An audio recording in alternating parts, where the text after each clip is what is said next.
Halo, gua Joe. Selamat datang di channel Urban Mystikus. Cerita kali ini datang dari sobat mistikus bernama Didi. Didi mengalami kejadian mistis tentang penunggu motor Kawasaki Ninja 250 cc. So, ingin mendengarkan kisah selengkapnya? Cari posisi senyaman mungkin, gunakan headset Anda. Dare to hear, let the story begin.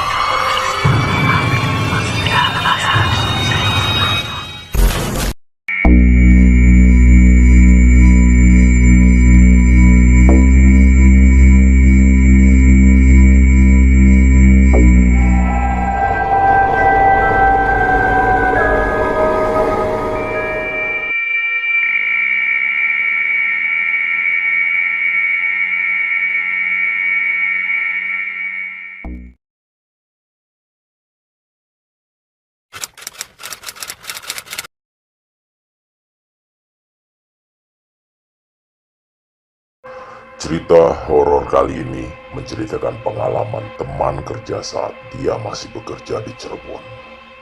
Sebut saja Didi. Saat itu sekitar tahun 2009 awal, motorsport full firing Kawasaki Ninja 250 adalah motorsport impian. Namun, karena harganya yang di atas rata-rata, banyak orang berpikir dua kali untuk membelinya, termasuk Didi. Nah, suatu hari Didi ditawari sebuah motor Kawasaki Ninja 250 second alias bekas berwarna hijau yang harganya sangat menggiurkan. Ya, hanya ditawarkan seharga 30 juta. Padahal kondisi motor lumayan masih mulus. Si penjual mengatakan sangat butuh uang. Jadi motor Kawasaki Ninjanya dijual murah. Didi cek surat-surat kelengkapan sepeda motor itu dari mulai BPKB, STNK, faktur pembelian dan lain-lain. Semuanya benar. Bukan aspal atau asli tapi palsu. Didi juga sempatkan mengetes motor tersebut. Katanya mesinnya masih mulus dan halus dan motornya masih enak. Setelah tawar-menawar, akhirnya Kawasaki Ninja tersebut dilepas di harga 26 juta. Deal. Setelah transaksi selesai, motor pun langsung dibawa pulang. Oh iya, saat membeli motor tersebut kebetulan pas banget hari Kamis malam Jumat Kliwon.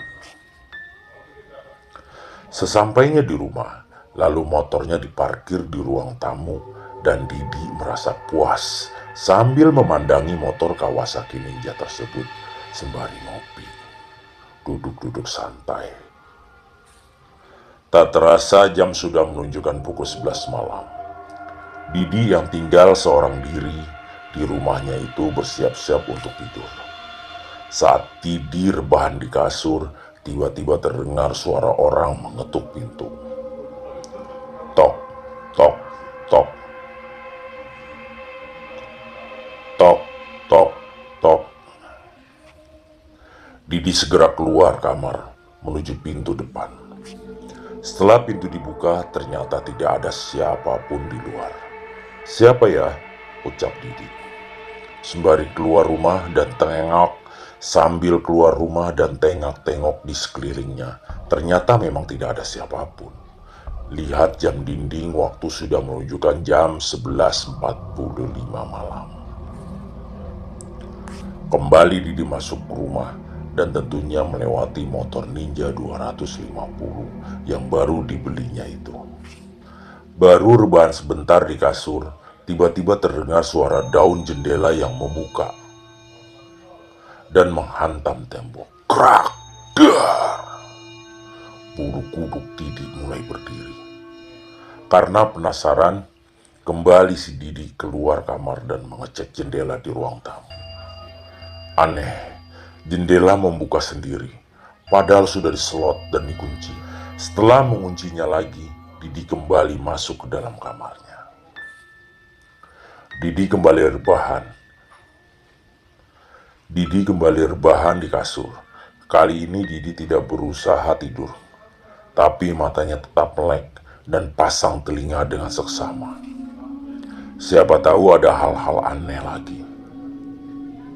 Ditunggu-tunggu, tak ada yang aneh. Didi sudah mulai mau menutup kelopak matanya. Tiba-tiba, cekikik, brum. Bah! Mesin motornya menyala. Didi langsung melompat dari kasur dan keluar kamar. Saat Didi tiba di ruang tamu, tepat motornya diparkirkan, tiba-tiba mesin motor mati sendiri. Mulailah muncul rasa takut Didi, segera lari masuk ke dalam kamar. Kali ini tidak rebahan, melainkan merungkel dan tengkurap, tiarap, duduk dengan kain sarung. Didi berusaha memejamkan matanya agar lekas tertidur. Namun tetap saja tidak bisa tidur. 1 jam kemudian terdengar suara nafas laki-laki yang terengah-engah seperti yang habis berolahraga. Waduh, Didi semakin ketakutan, tapi tidak bisa berbuat apa-apa. Kemudian suara napas tersebut berangsur-angsur menghilang dan tak terdengar. Lama Didi tidak bisa tidur. Yang terdengar hanya suara jangkrik dari kesunyian. Tiba-tiba Didi merasa ingin buang air kecil. Didi beranikan diri bangun dari ranjang, bermaksud keluar kamar menuju kamar mandi. Namun, ia merasa takut dan ragu untuk keluar dari kamarnya. Jangan-jangan nanti ada penampakan, gumam Didi. Masih terduduk di pinggir ranjang. Kembalikan yang terjadi. Didi melihat darah mengalir dari luar pintu kamar yang masuk lewat celah di bawah pintu. Didi kembali sembunyi di balik sarung. Didi memegang erat-erat kain sarungnya. Lalu terdengar suara laki-laki menangis seperti kesakitan. Waduh, tambah gak bisa tidur. Yang bikin tambah ngeri lagi, Didi mendengar pintu kamarnya seperti ada yang mencoba membuka. Padahal kamarnya sudah dikunci. Lalu terdengar suara langkah kaki di atas cairan. Keceplak, keceplak, keceplak, keceplak. Rasa takut luar biasa menyerang sekujur tubuh Didi. Dia langsung merungkel kencang sambil memegang kain sarung dan menutupi telinganya. Didi merasa ada orang yang melangkah mendekatinya, dan tiba-tiba suara lama tersebut lenyap bersamaan dengan terdengar suara azan subuh. Dan barulah Didi bisa tertidur. Keesokan harinya, Didi segera mengecek motor Kawasaki Ninja 250 yang baru sehari dibelinya itu. Setelah diamati sampai detil, ternyata di bagian fairing sebelah dalam ada bagian tubuh manusia seperti kulit kepala yang ada rambutnya dan masih terlihat darah keringnya. Hari itu juga Didi mendatangi si penjual motor dan bermaksud mengembalikan motornya.